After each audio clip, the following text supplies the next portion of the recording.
opium and good neighbours, how Solovyov justifies the current war through a rewritten history of Britain and Europe, peace on Novorossiya's terms, what Putin tells Indian journalists and the Russian audience. The new media cycle surrounding Trump's peace plan provides a rare opportunity to see how Moscow itself formulates the framework for an acceptable solution regarding Ukraine. The occasion was a series of negotiations in Moscow involving Special Envoy Steve Witkoff and Jared Kushner, as well as a lengthy interview with Vladimir Putin on the Indian television channel India Today, which was analysed in detail on Olga Skabeeva's 60 Minutes programme. For the European reader, what is important is not so much the content of the American plan, 27 points divided into 4 packages, but rather how the Kremlin publicly outlines its red lines and what picture of the peace process it transmits to Russian society. 1.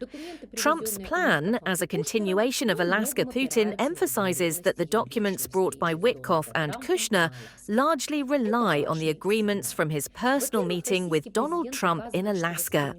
This is an important signal.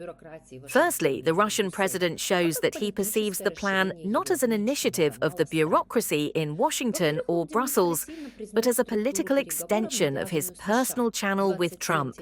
Secondly, he demonstratively acknowledges the negotiation structure imposed by the US. 27 to 28 points, divided into 4 blocks, discussed point by point over 5 hours. This creates the image of a complex, technical, but in principle workable scheme that Moscow is ready to deal with. At the same time, Putin deliberately refuses to disclose details. It is premature to say what doesn't suit us, so as not to destroy, as he puts it, Trump's working model. The Russian audience is being told that US shuttle diplomacy is legitimate and useful, and that it should not be interfered with. Note, Europe is present in this description only as a backdrop, as an additional recipient for American emissaries, but not as an equal architect of a future agreement. I'm discussing this with Solovyov. 3 key issues separate them: territory, security guarantees for Ukraine, and the size of the Ukrainian armed forces. Putin is confident he is winning. He is advancing. The initiative is currently with Russia, and it is gradually reclaiming territory. Moscow is confident that time is on its side, that the US and Europe will tire of the war, and that President Trump may insist on a settlement favourable to Russia. Therefore, the Kremlin sees no reason to agree to anything less than its maximum goal. The British Times echoes the American Democrats. The newspaper writes that the failure of peace talks indicates Moscow's intransigence. The publication doesn't specify exactly what constitutes the failure and where the intransigence lies, given that negotiations are ongoing and the parties are seeking a compromise. But the issue of territory is indeed the main one now.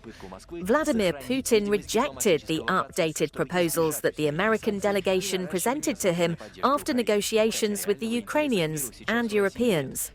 At least, that's what can be understood from the information available to us.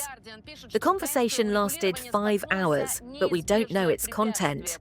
Putin's advisor on defense issues stated that the discussion was constructive, but, as it seems to me, Kyiv will perceive this as another attempt by Moscow to maintain the appearance of a diplomatic process in order to avoid increased sanctions and increased Western support for Ukraine. 2. Key objective: Donbass and all of Novorossiya. The main political meaning of the interview is not in the negotiation techniques, but in the stated ultimate goal. Putin explicitly states that Russia will, in any case, liberate Donbass and all of Novorossiya by military or other means. This is a crucial element for understanding the Russian position. Moscow is asserting a claim not only to the territories already declared as regions of the Russian Federation, but also to the entire historically vague construct of Novorossiya, that is, a significant part of southern and eastern Ukraine.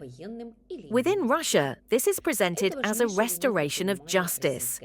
People don't want to live with Ukraine.